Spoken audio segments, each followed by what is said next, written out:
Welcome to Restaurant Influencers presented by Entrepreneur. My name is Sean Walchef, founder of Cali BBQ and Cali BBQ Media. I want to give a special shout out to Toast. Thank you for sponsoring the show, for believing in storytelling, for powering restaurants with digital hospitality tools to improve their business. And thank you to the National Restaurant Association show for allowing us to have this very special international episode.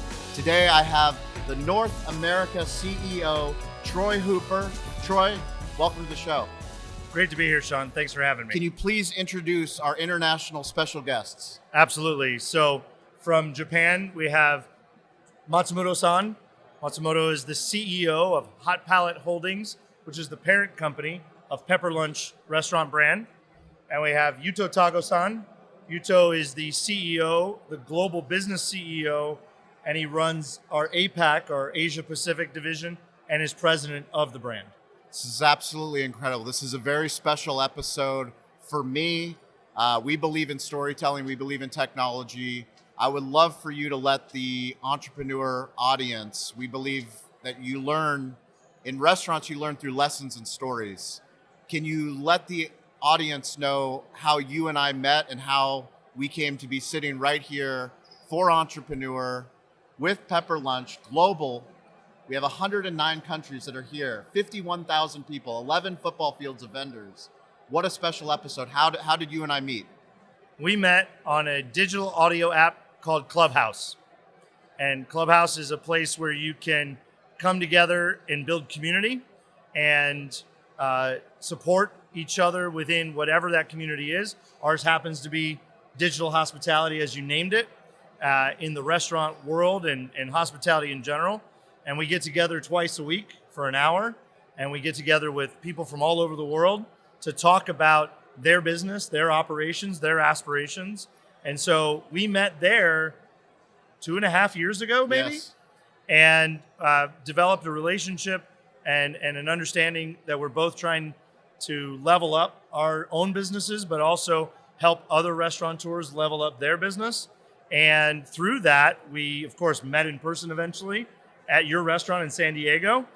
We came down there and spent time with you there. We've seen you at many of these shows like this, and it's just been a great experience to build community and have leadership and have somebody like you broadcast it to the world in many mediums. It's really an awesome opportunity to be with you. So can you tell us the Pepper Lunch story? Yeah, so Pepper Lunch is a brand founded in Japan that has expanded rapidly over the last 29 years throughout Asia and has gone to Australia and Guam, which is part of the United States, of course. And they had one of their franchisees from Australia come to the United States to establish the brand here a little over 5.5 years ago. So we have one franchisee in the United States with 5.5 stores, but we actually have 503 stores around the world. Amazing. And the brand is expanding in Asia currently at a pace of 5 stores a month. The last 2 months, we've opened 5 stores each per month. That's absolutely incredible. Can you introduce our special guests and give us more background? Yeah, absolutely. So Matsumoto-san is really our godfather of the brand. And he's based in Japan at our headquarters office there, and he is the director of what we do from a business perspective and the decisions that we make, etc. So he's really the main guy. And then Yuto has just moved to Singapore because this brand has made some significant investments. We acquired our first and largest franchisee outside of Japan and are taking advantage of the infrastructure that they had. And Yuto's moved to Singapore to run our global business from Singapore there. And I'll let Yuto tell us a little bit about, in concert with Matsumoto-san, a little bit about the history of the brand, because it is almost 30 years old. It is ubiquitous throughout Asia. It's a very well-known brand. And then Yuto's also going to share with us about the global growth ambitions as well. Yuto, will you have Matsumoto-san tell us a little bit about the history of the brand? Sure. 松本さん、じゃあ、ブランドの歴史とかペッパーランチについて教えてください。日本ではもともと牛肉は高くてなかなか食べられない料理だったんですね。In Japan, beef used to be very expensive. Actually, beef is still very expensive, and we cannot eat beef so frequently. 牛肉を安くて、そして多くの人に食べてもらいたいと思って作った料理がペッパーライスなんです。So pepper rice, our signature was created to let Japanese people eat beef at a reasonable price. それを美味しく作れるようにするために、鉄板と IH を開発して、それを商品にしたんです。In order to serve quality pepper rice, we invented a patented hot plate and also an induction cooker, which can be used by anybody. 食べた人がみんな言うのは、とにかく楽しい、そして美味しい。Every people had pepper rice or pepper lunch says pepper rice is very enjoyable, experiential, and also delicious. で食べた人がこれを自分でお店を出したいと言って日本で広がりました。So in Japan, who enjoyed pepper rice or pepper lunch opened their franchise stores, and then we expanded pepper lunch business rapidly. でアジアの人が日本でペッパーランチを食べてアジアでペッパーランチを出したいと言いました。Asian people came to Japan and enjoyed pepper lunch, Yes. and then they said they want to open it in their own countries. 最初にシンガポールでお店を開けました。We opened the first pepper lunch restaurant in Singapore as our overseas business. でいろいろな国の人がシンガポールでペッパーランチを食べて、そしてまたその人たちが自分の国でペッパーランチを出したいと思います。And then people who enjoyed pepper lunch in Singapore wanted to bring back pepper lunch to their own countries too. そうやって今500店になっています。Now we have 500 restaurants in Asia by doing this for over the past 29 years. アメリカの牛肉を食べて美味しいので、これは絶対アメリカの人にも受け入れられると思いました。We love American beef, and of course, American people like American beef. So that's why we want to come to US for pepper lunch business. 美味しくて楽しくて、そしてとてもシンプルなオペレーションのペッパーランチ。Delicious, enjoyable, and simple operations. They are the beauty of pepper lunch. このブランドはアメリカでも大きく育つと期待をしています。So we strongly believe pepper lunch can grow even in the US because of these reasons. I have a difficult question. Why did you pick Troy Hooper to run the United States portion of the business? Okay. なんでトロイをアメリカの社長として採用したのか教えてください。トロイはアメリカでファストカジュアルのブランドをたくさん育てています。Troy is a very seasoned and also experienced executive who developed a lot of emerging brands focusing on fast casual segment in the US. お店のオペレーション、ヘッドクォーターのオペレーション、そして、お客さん、消費者へのアプローチ、そういった全てにおいてプロフェッショナルな知識を持っています。He is a very professional, knowing how to run headquarter operations, restaurant operations, how to interact with customers.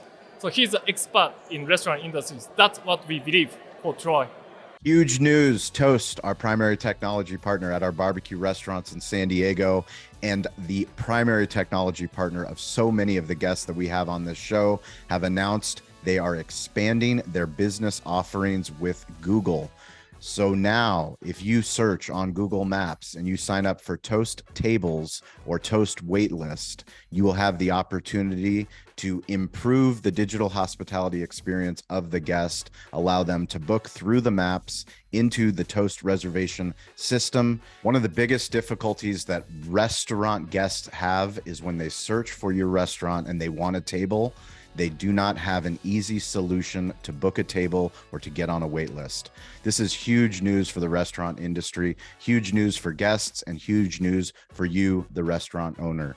Check out Toast Tables today and find out the new integrated solution that they have. This is something that we've wanted for a long time. How do you integrate reservations, wait lists into your point of sale? Toast has done it. Check it out. And what are your thoughts of the National Restaurant Association show? この賞についてどう思われます？NRA の賞です。まずとてもエキサイティングで、とにかく一番新しい情報がたくさんある。学ぶものがたくさんあって、得られるものがたくさんあって非常に驚いています。It is very exciting, and he learned a lot from this show, especially the latest technology. So Troy, tell me a little bit more about the opportunity that you see in the United States market. Yeah, I knew very quickly upon looking into what Pepper Lunch was and was all about, I saw the uniqueness right off the bat, not only as an experienced restaurant operator and brand builder, but actually as a consumer, because where else can you go to have an experiential dining entertainment feature that's not a full service or fine dining establishment? And so when I saw the experiential fast casual nature where you can order at a kiosk or a counter and then the food is brought to you on this sizzling plate, and then we call it DIY teppanyaki, you can make the food what you want it to be by adding different sauces and spices, so you can create your own dish. That doesn't exist in another quick serve or fast casual environment. So that was one differentiator. From an operator's standpoint, Matsumoto-san mentioned the simplicity of the operation. Our operations are extremely simple. We actually portion and assemble the food for you, but you actually do the cooking on the hot plate yourself. And so it doesn't require skilled labor, and it requires a very low amount of labor in total by comparison to other like quick service or fast casual concepts. And so these were very obvious differentiators in the space that I realized would make it attractive to potential franchise investors. It also has very good financial metrics comparative to the landscape of all of the opportunities in franchising today. And so right away, I saw that this had a lot of potential to grow in the United States. When you are looking for franchisees, what are you looking for? Currently, we're really looking to partner with existing multi-unit franchise organizations, so hospitality companies and corporations that have an infrastructure, a team that are familiar in executing not only the design and build portion of the process, but the pre-opening and training and operations portion. Of course, as a brand, we'll bring all of the necessary elements and resources and tools, but we're really looking for experienced partners that can do multiple units in a shorter period of time than, say, normal. So typically, a multi-unit deal would be 5 stores in 5 years. We're looking for operators that can do 5 stores in 3 years or more because they have the experience and infrastructure to do that. This brand is scalable at speed because of its simplicity of operation, its simplicity in its equipment necessities. And we are a supplier of much of the proprietary elements of the brand, so we can guarantee that supply chain is consistent and available as needed for the growth. So we just believe there's a really clear opportunity to grow very quickly in the United States. Can you talk about your opportunity? We all put all this work in to whatever we're doing in life, and you've given so much to the hospitality industry. You had to make a serious commitment to go, this is what I believe in. Why did you make that commitment, and why are you excited about the future? I want to see a future in the restaurant industry as a whole, but particularly in this quick service fast casual space, of differentiated concepts, international concepts, and food, but also high quality foods and ingredients being used. And I understand the pressures and challenges of the operators of any given brand, that labor is challenging, not only in its cost, but its availability. Complexity is challenging to the profit margin. The more complexity, the more products, the more ingredients, the more chance there is for failure or for pressure on your business. And so being able to be a part of a brand where we can promote these elements that essentially insulate or ensure that you have a much greater opportunity for success as a restaurateur in this arena, I think, that was very attractive for me to be a part of that process. I also want to see in the United States, the younger generations are embracing global culture, especially in cuisines. And so to be able to be a part of a brand that I think has a lot of white space and opportunity just in those elements we mentioned, but has a long-term future because of Gen Z and the next generations embracing global cuisine, really showed me a very large upside to be a part of that exciting process. When you go here at the National Restaurant Association show and you go and you see all the technology, all the partnerships that are available, what gets you the most excited? I mean, have you ever been in a position where you're negotiating on on behalf of a 500 plus unit? Not franchise? a 500 unit. This is officially the largest entity that I've been able to participate in. I've usually spent my career in the under 25 unit. You've literally been putting all the work in Yeah. to get to here, and now the tables have turned. It's here. Now Yeah. they're asking for the Yep. seats. Yeah, I think so It's far. here. I think so far they're fairly satisfied. They should be. It's relationships, right? As you said, I've made an investment, as many of us do. I've made a long-term investment of consistently trying to understand who the best partners for our businesses are, and not every technology partner, or supply chain partner, or equipment partner is best for every restaurant. Correct. So because we've had the great privilege over a number of years of working with so many different types of restaurants in different markets and different genres, it's given us an opportunity to spend a lot of time investing of ourselves in understanding who these partners are, who's best in class, who's truly wanting to partner with a brand and work with them to build a solution for their brand and not be an off-the-shelf, use it or lose it, this is the way we work. So that investment of time, as you said, is paying off now as it has over the last few years. But at this scale, is put me in a position to pay off because I can leverage my knowledge and experience, but also the relationships. I can go to these companies and say, listen, this is the picture. This is the goal. In the United States, we're going to add 255 stores over the next 3 years to the equation. That's one story, but we have an opportunity to change the tech stack and the operational efficiency and the financial metrics for this brand globally. Yeah. And so that's very exciting. It's a lot of pressure for sure, but I'm very confident in that we have spent a lot of time working on these relationships, understanding these solutions, and I know that the partners we are choosing are going to be true long-term partners in investing in the vision of this brand's growth. So I don't know if I've shared this with you, but I never met my father. I was raised by my Bulgarian grandfather and my Japanese grandmother. And true hospitality I learned from my grandmother. Can you tell us, what do you want America to learn about Japanese hospitality through Pepper Lunch? ホスピタリティについてで、アメリカ人に日本のどういうホスピタリティを学んでほしいと思います。一番シンプルにありがとうと言えることが一番いいと思っています。So simply speaking, thank you is very important. Yes. お客様の体験を良くするのはシステムでできるので、例えば早く料理が出せる、早くオーダーが取れる、美味しく料理を出す、これはシステムでできるので、お店の人がやることは笑顔でありがとうということができれば十分です。So we can improve operations by establish a good operation system or introducing IT system to support our operations. But hospitality to customer is an interaction with customers. So we want to say thank you to customers.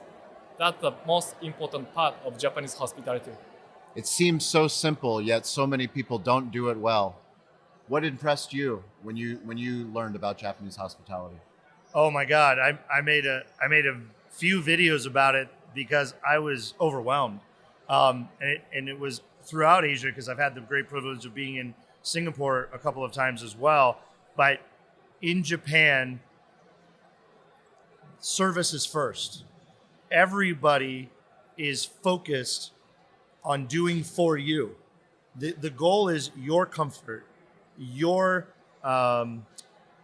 you getting what you need or have asked for or ordered in the most prompt time in the correct way.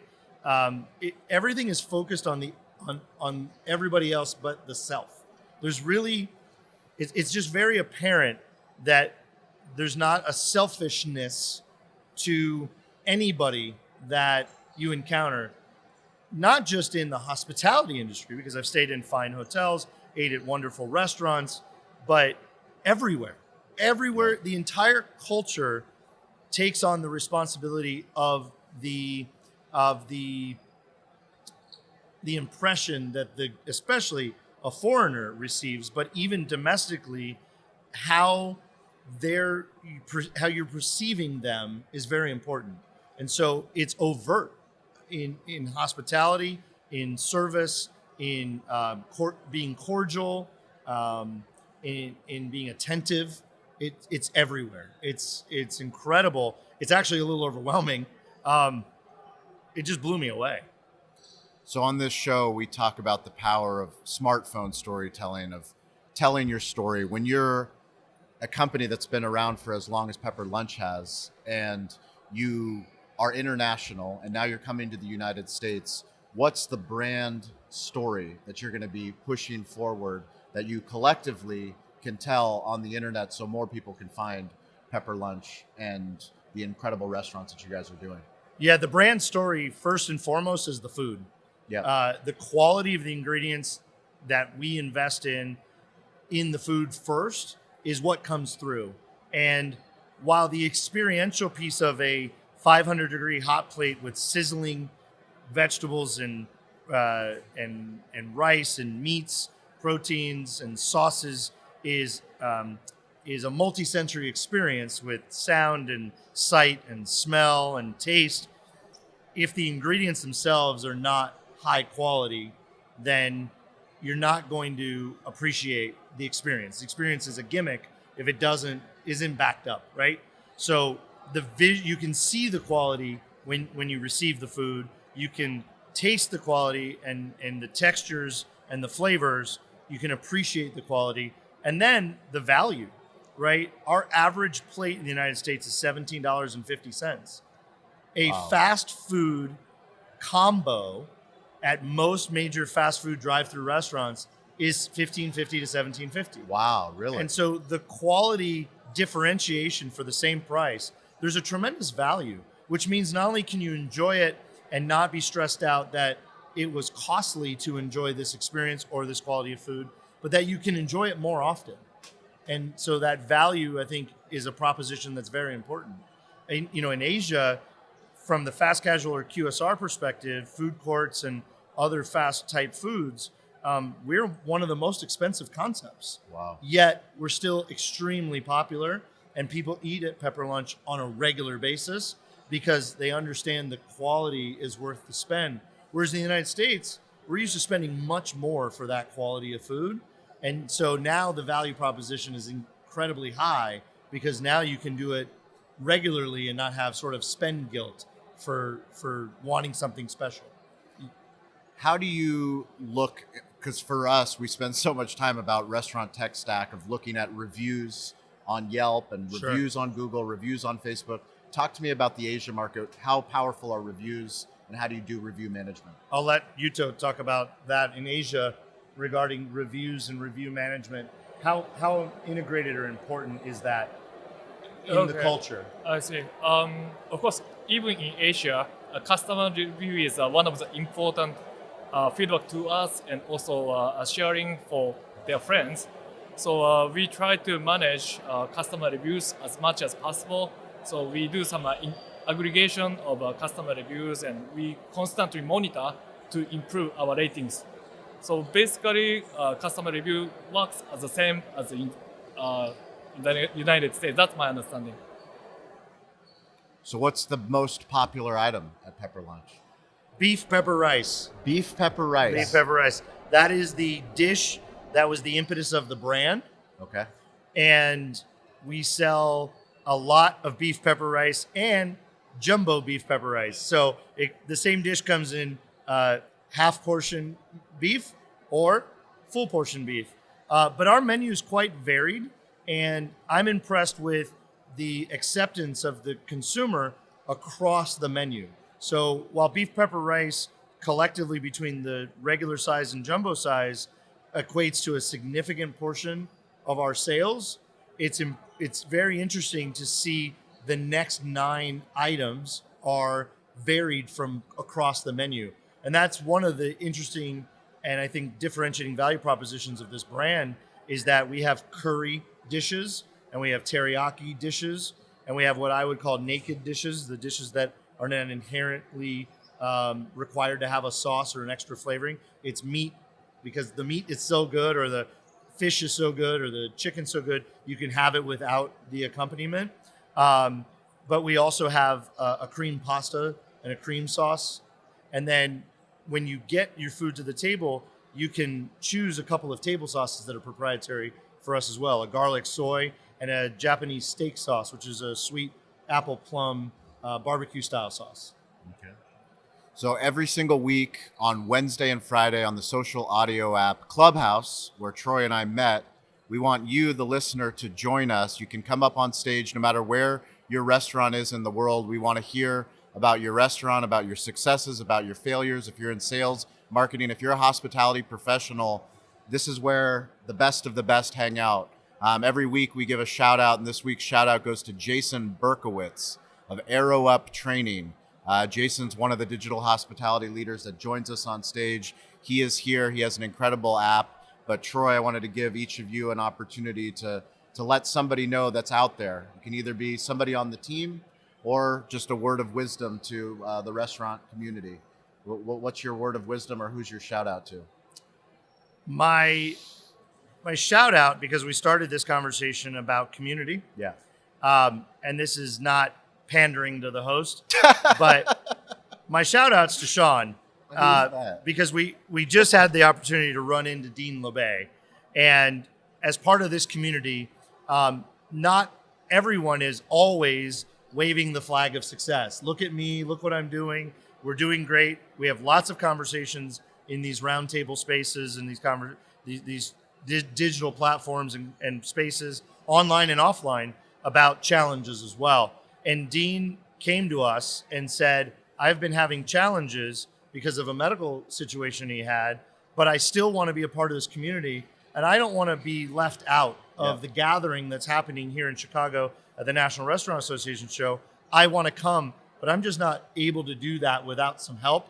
And the mention to Sean resulted very quickly in a landing page being built, a GoFundMe page being created, and an ask of this community to help Dean join us in Chicago. And so my shout outs to you, because you don't just talk the talk, you actually put your money and your influence and your platform where you say you're going to do that. And so I'm feeling really impressed by this community and appreciative that you consistently are the conduit that brings us together and gives us this opportunity to have these conversations and share and invite more people to the conversation. I'd love to hear any words of encouragement or advice that you have to the restaurant community, to the hospitality community. Okay. Yeah, actually my shout out is to American people. So Japanese people has been enjoying brands coming from the US. McDonald's, Burger King, Starbucks. We really enjoy brands from the US. And now we are in Chicago and in the US, and we want to give it back to the US people. It's amazing. So Pepper Lunch was born in Japan using American beef, but still it's a Japanese food, I believe. So sushi, ramen are quite popular in the US, but we want to offer a new option to US people. That's a pepper rice. So we really want American people to enjoy Japanese food with the Japanese hospitality and hope we can expand this business together with potential franchisees or future franchisees here in the US. That's my shout out. I love it. ホスピタリティってそんなに難しくなくて、自分がしてほしいことをお客様にすればいい。Hospitality is not so difficult. Basically, we do what we want it to we want to be done. So we think about our customers. That's the basic of hospitality. I love it. So thank you to the National Restaurant Association show for allowing us this incredible opportunity, this global opportunity, this stage, if you will, to share. If you guys want to get in touch with me, it's at Sean P. Walchef, ShawnPWalchef. That's on all the social platforms. We want to hear about your story. We want to hear about your restaurant. If you're a content creator, if you're in sales, if you're in marketing, if you're in the digital hospitality space, this show is for you. Troy, how can people learn more about Pepper Lunch? How can they follow you? pepperlunchrestaurants.com and at Pepper Lunch Restaurants on Instagram and Facebook and LinkedIn. It's a very cool opportunity to come check out. If you're in Southern California, Las Vegas, or Houston, Texas today, you can go to Pepper Lunch and experience it. And if you want to experience Pepper Lunch in your community, reach out and let's talk about how we can partner to bring this unique global experience to your community as well. Thank you very much for listening, and we will catch you guys all next week.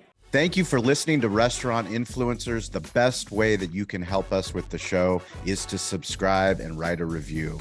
We love the opportunity to connect with you no matter where you are on the globe, no matter what restaurant you are running.